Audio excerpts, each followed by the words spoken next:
Hey everybody, so the snow from the previous weeks is gone and it's the weekend again and it's time to get the potatoes in the ground. It's a little cool today, but it's warming up. It's going to be in the 50s, 60s, 70s ongoing here. You know, we're about the middle of February. So we got to get those potatoes in. I think it's time. So everything's ready. Let's start showing you how we're going to take the steps and put the potatoes in.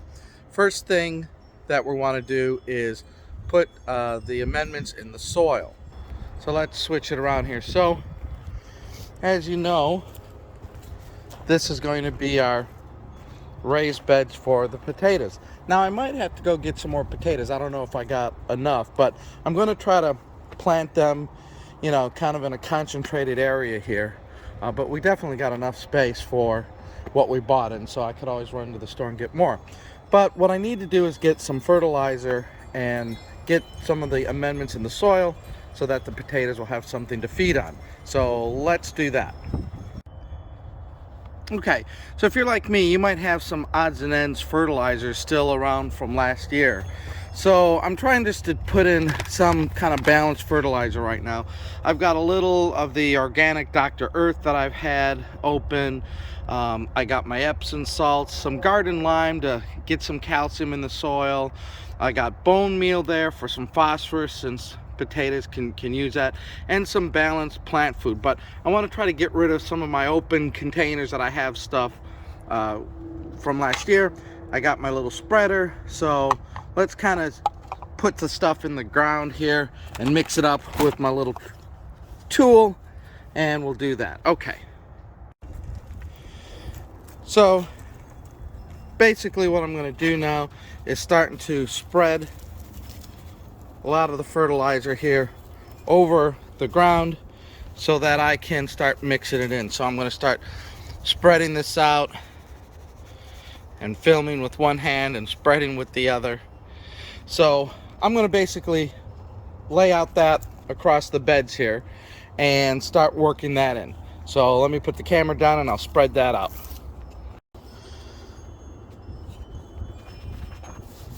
Okay, as you can see, we've got our fertilizer laid out, and now I'm going to go down here and I'm just going to kind of mix it in with my little trellis. I'm not going to get out the rototiller and do that. That's a little bit overkill for just doing this. I just want to mix it up and get it down there a little bit.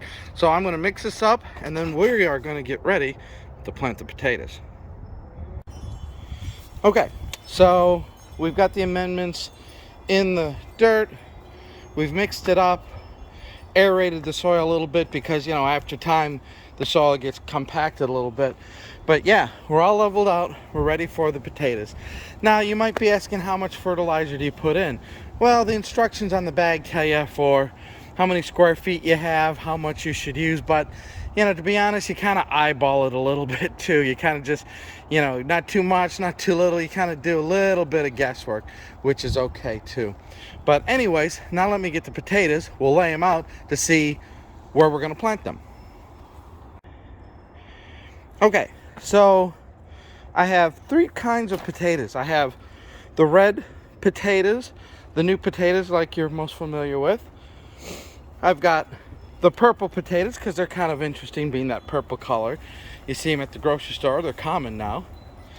And some Yukon, some gold potatoes. Now, I've laid them out because I wanted to get my spacing understood. Do I have enough? That kind of thing. Now they're in raised beds, so I can make them a little bit more concentrated, more closer together, because you get a lot of benefits from being in the raised beds and stuff like that. You could plant more closely. Now you can also tell that I've had them for about 2, almost 3 weeks, and they've already started to sprout up. So that's great. They got a great start. So I'm going to put them in the ground and bury them. Now the other thing you may notice is that I got the whole seed potatoes.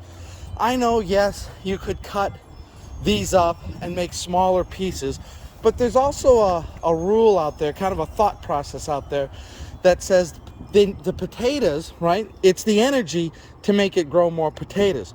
So when you cut it up into smaller pieces, there's less energy to make potatoes. So when you put in the whole potato, that's a lot of energy to make bigger potatoes, more potatoes. So I'm going to try that philosophy and keep them as the whole when I bought them at the seed store. I'm just going to put them in the ground and see what happens. Remember, gardening is an experiment. So sometimes you try things and it works. Sometimes you try it and in your particular situation it may not work as well as you thought. But we'll give it an experiment.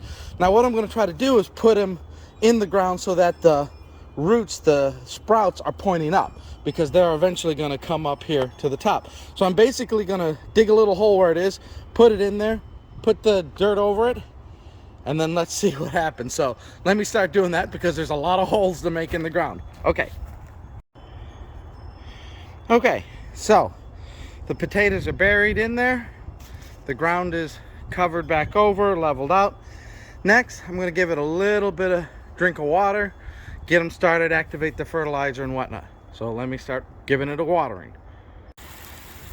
Okay, so I got my handheld watering tool and I'm just going to give this a little soaking. Now I had a little fertilizer, some organic water-soluble fertilizer in my little container, so that's giving them an extra little boost of liquid fertilizer here. So we'll give it a nice soaking here to get everything activated and started. It's a little cool today. Last night the temperatures did dip, but it's going to be warmer as the day carries on and the days carry on this week. So we'll give it a little drink of water, kind of sets everything. Yeah, it's nice to finally start planting things here. Like I say, it's February. You know, basically by May, I hope to have these things harvested and done, because then when May comes, it's time for the sweet potato. So basically I'll be harvesting these potatoes somewhere, you know, in the early spring, and then the sweet potatoes are going to go right behind it, because they like hot weather where potatoes don't in Texas. They won't do as good in our hot summer weather. They're good for spring or fall. But sweet potatoes are like solar panels. They like that hot weather. All right, so I'm going to finish watering this up and then we'll take the next steps. Okay, so I've got the potatoes in. I put water and I also put the mulch down, basically 1 bag of mulch, because what that's going to do is keep the potatoes warm, because it still may be a little cool on some days here in February and March, but that mulch is going to keep things warm. When the sun comes out, the raised beds naturally warm up quicker, so I would hope that we should start to see some potato growth here in a short order, because things will start to warm up. For the irrigation, I pulled the irrigation back down on the ground. I'm going to have to reset this up, because I want to be able to water the new raised beds with the proper irrigation. Same with these raised beds here. But yeah, so far so good. That is one thing in the ground. The next thing that we'll do will be the onions, but maybe I'll do that tomorrow when it's just a tad bit warmer, because I'm getting a little cold out here right now, because it's just still a little chilly. So anyways, folks, hope you enjoyed the potato endeavor here, and maybe you'll be planting some of your own very soon. All right, we'll talk to you later. Bye.